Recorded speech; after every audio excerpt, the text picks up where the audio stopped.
Bonjour à tous, c'est Tristana. Alors aujourd'hui, je suis très contente de vous retrouver pour une nouvelle vidéo sur les pierres. Et aujourd'hui, j'ai décidé de vous parler d'une pierre coup de cœur pour moi. C'est la cyanite noire. Donc voilà le pendentif que j'ai acheté. Alors je l'ai testé sur une assez longue période, hein, je dirais peut-être un mois. C'est-à-dire fin mai, mi-juin, par là, donc presque un mois on va dire. Et c'est une pierre qui m'a beaucoup appris, renseigné en fait sur moi-même. Après, au bout d'un moment, j'ai arrêté de la porter parce que, comme toutes les pierres, au bout d'un moment, il y a les effets négatifs qui risquent d'arriver. En tout cas, pendant la période où je l'ai portée, ça a été assez intense. Pas dans les émotions, mais plutôt dans les informations, les apprentissages en fait, voilà. Ça a été assez intense. Alors déjà, je vais commencer par vous parler de l'aspect un peu minéralogique et puis je vais parler très vite de mon expérience avec elle en lithothérapie, en développement personnel en tout cas. Alors déjà, c'est un nésosilicate. Les nésosilicates, c'est un groupe au sein des silicates. Il y a notamment les grenats, le péridot, la topaze, l'andalosite. Voilà, donc tout ça, ce sont des pierres qui sont assez fortes de caractère, je dirais, assez indépendantes, voilà. Et quand on regarde un peu la structure chimique, alors je vous invite à aller voir mes fiches hein, pour voir un peu tout ça. En fait, les nésosilicates, ça va être des pierres qui vont vraiment nous apporter une grande capacité à faire les choses soi-même, à être indépendant et à s'affirmer. Son système cristallin est triclinique. Alors triclinique, c'est la forme du trapèze. Donc cette forme-là, c'est une forme que l'on associe le fait de s'adapter en fait aux événements extérieurs. Donc c'est adapter notre individualité à ce qui s'impose à nous et ce qu'on ne peut pas contrôler. Et c'est ce que j'ai lu à propos de la cyanite noire. Et c'est ça qui m'a donné envie de l'acheter avant tout. C'est-à-dire que c'est une pierre, une excellente pierre apparemment pour les deuils en fait.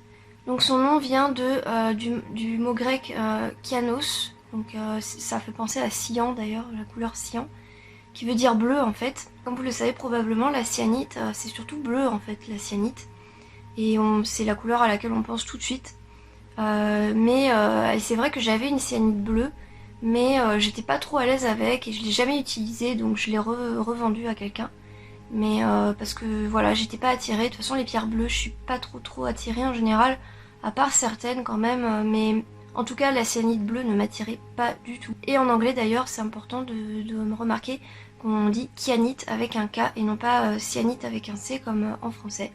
Donc c'est pas la même prononciation. Souvent on pense aux petites fibres assez longues bleues que l'on peut voir quand on parle de cyanite bleue. Et d'ailleurs elle contient de l'aluminium qui, selon moi, l'aluminium c'est un élément qui favorise un peu l'adaptation. Donc là encore.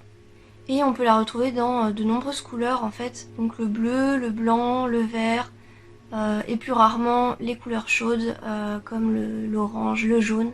Alors maintenant je vais passer à la partie développement personnel. Pierre, moi j'ai retenu deux choses surtout d'elle. C'est le soutien psychologique pour être plus indépendant, je dirais, et plus sûr de soi, et les rêves. Donc au début où je l'ai porté, je me suis sentie très vite beaucoup plus enracinée, mais enracinée à moi-même, je dirais, avec une grande stabilité en fait intérieure. J'étais un peu en mode Capricorne entre guillemets, donc c'est-à-dire voilà quelqu'un de très stable, avec des projets, et je vivais beaucoup l'instant présent aussi. J'avais plus de facilité à vivre l'instant présent. Et je me dirigeais aussi vers tout ce qui avait rapport à le soin, l'auto-soin. Par exemple des livres de développement personnel, sur la dépression, sur les peurs, etc. Et en fait j'ai réalisé que voilà, c'était une pierre qui pouvait m'aider à prendre davantage soin de moi psychologiquement et réaliser que voilà, il y avait des choses, tout n'allait pas psychologiquement et qu'il fallait que je me prenne un peu en main de ce point de vue-là. Mais en même temps, voilà, il y avait vraiment une grande sérénité intérieure, une grande sérénité et voilà, l'impression que tout allait bien, que j'étais capable de gérer moi-même mon truc et voilà, ça m'a beaucoup diminué mon anxiété notamment, mes angoisses. Je sentais une douce lourdeur sur le cœur et un grand calme intérieur. Pendant la période où je l'ai porté, j'ai eu aussi des souvenirs qui me revenaient, donc voilà, des souvenirs de mon passé, tout ça, qui étaient très compliqués, comme vous le savez peut-être. Et en fait, ces souvenirs qui remontaient, qui revenaient, je les abordais avec beaucoup de pragmatisme et de détachement, je dirais. C'est-à-dire qu'il y a une période aussi où j'ai essayé le quartz rose, et le quartz rose a fait remonter beaucoup de choses, euh, pas forcément cool, et des trucs que j'ai réalisés en fait, voilà. Et du coup, c'était pas évident parce que le quartz rose m'a aidé à faire remonter tout ça, et voilà. Mais n'a pas forcément fait le travail pour dépasser cela. Et la canite noire m'a permis de revenir à quelque chose de plus simple et plus ancré et plus rassurant. Donc voilà, j'avais un grand pragmatisme et un détachement par rapport aux choses. Je me sentais dans une grande douceur, je me sentais bien protégée, bien à ma place. J'avais aussi un certain enthousiasme et une joie par rapport à l'avenir. Voilà, j'avais pas d'inquiétude particulière par rapport à l'avenir, ce qui est un peu un scoop, mais quand on me connaît. Et j'avais vraiment la conviction que tout allait bien se passer, bien se dérouler. Et de manière générale, voilà, j'avais un certain enthousiasme et même des projets, des idées, des choses comme ça. Je ne ressentais pas la peur aussi, j'avais pas de peur particulière. En fait, j'ai réalisé aussi ce qui me faisait du mal tout simplement, et les milieux toxiques en fait, les choses comme ça, et donc il fallait que je m'éloigne. Et en fait, c'est une pierre qui m'a appris, qui m'a réappris la solitude en fait, et qui m'a réappris mon besoin de solitude en fait. Donc ça c'est le petit point négatif, je dirais, que les pierres noires me font toujours, hein. Toutes les pierres noires en fait, elles vont avoir tendance à m'enfermer dans ma solitude, et je vais avoir tendance à vouloir vraiment avoir besoin d'être seule avec elles. Mais c'est un besoin que j'ai naturellement en fait. Et pendant ces quelques derniers temps, j'avais un peu refoulé ce besoin-là de solitude, et maintenant je me suis reconnectée avec lui, et voilà, je suis beaucoup plus dans ma bulle, dans mon monde, comme je l'ai toujours été en fait finalement, avant la boutique en fait, avant en tout cas la chaîne YouTube, etc. Et, et autant c'est bien que je sois sortie de cela parce que c'était pas positif du tout à l'époque, autant des fois j'en ai quand même besoin. Il faut pas que je rejette en bloc ce besoin de solitude, et je me rends compte à quel point c'est confortable et agréable.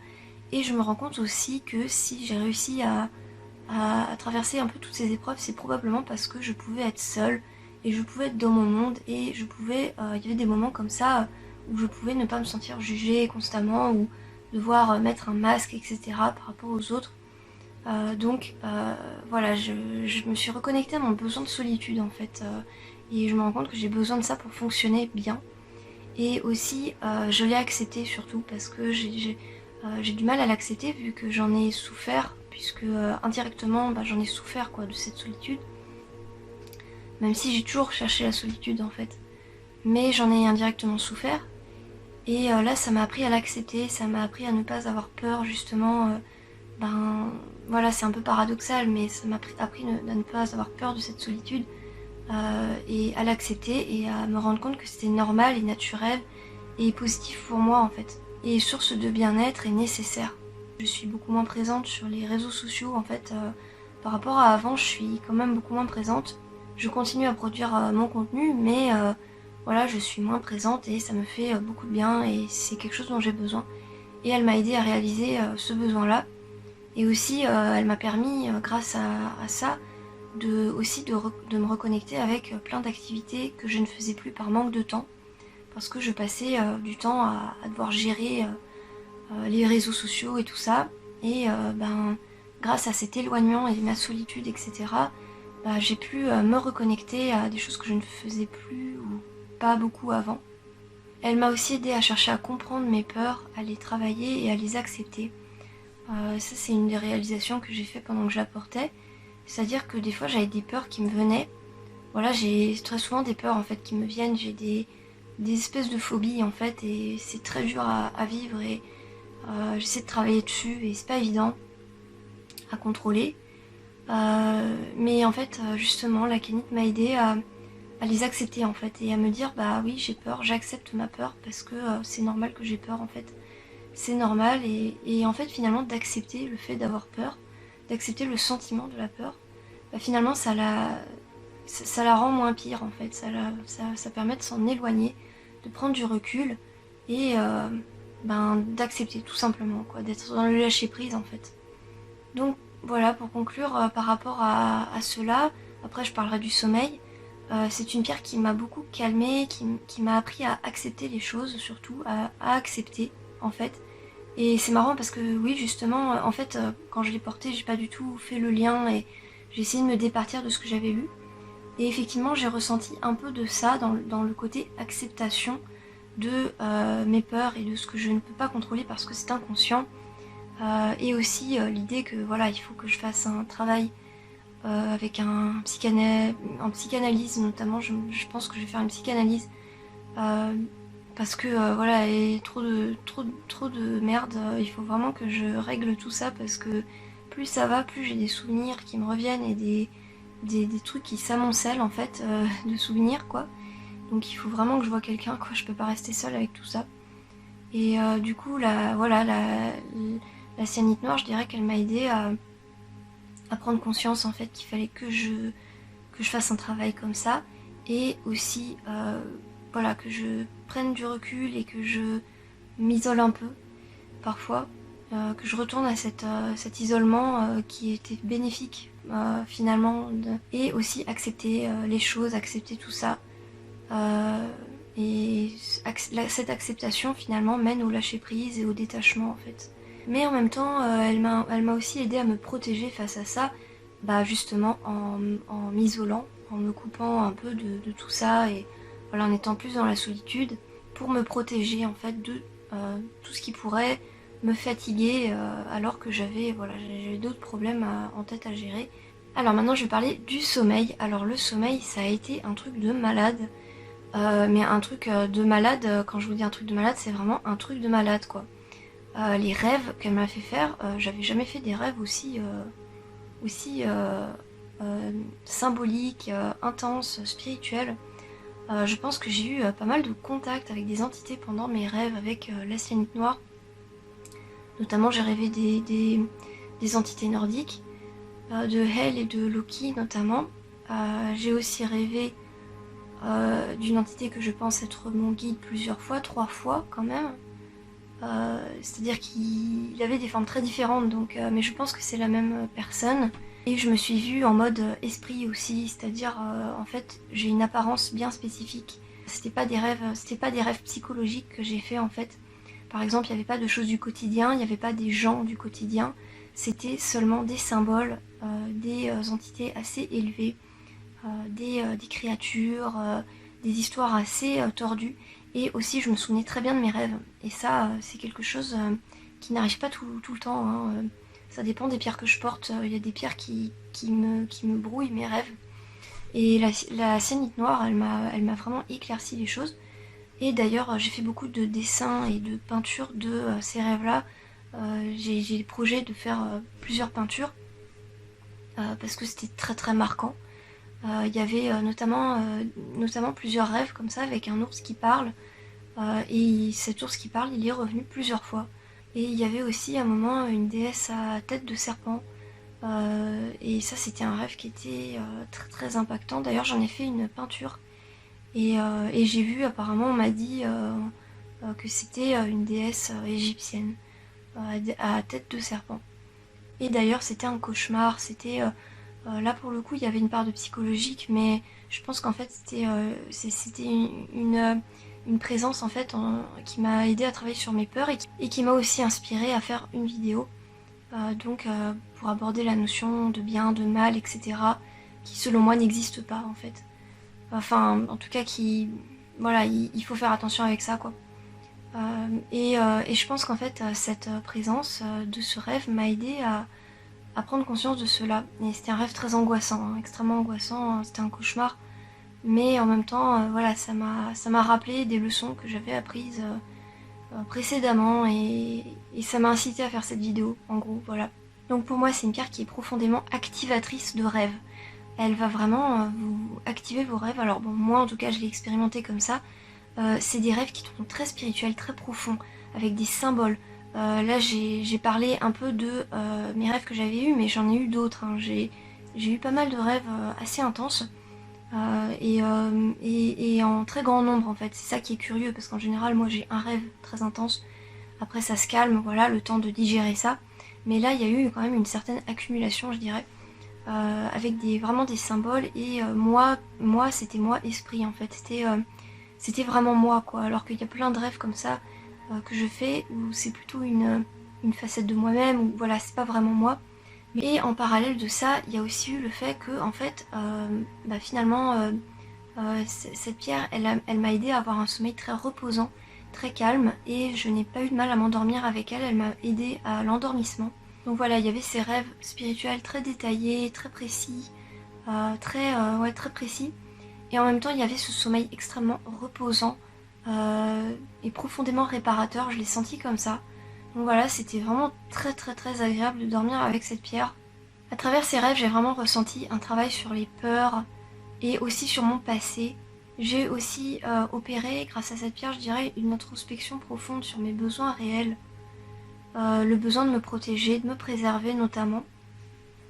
Et elle m'a beaucoup aidé à ça, et je pense que toutes les pierres noires en fait aident à la protection en fait, et à la préservation de soi.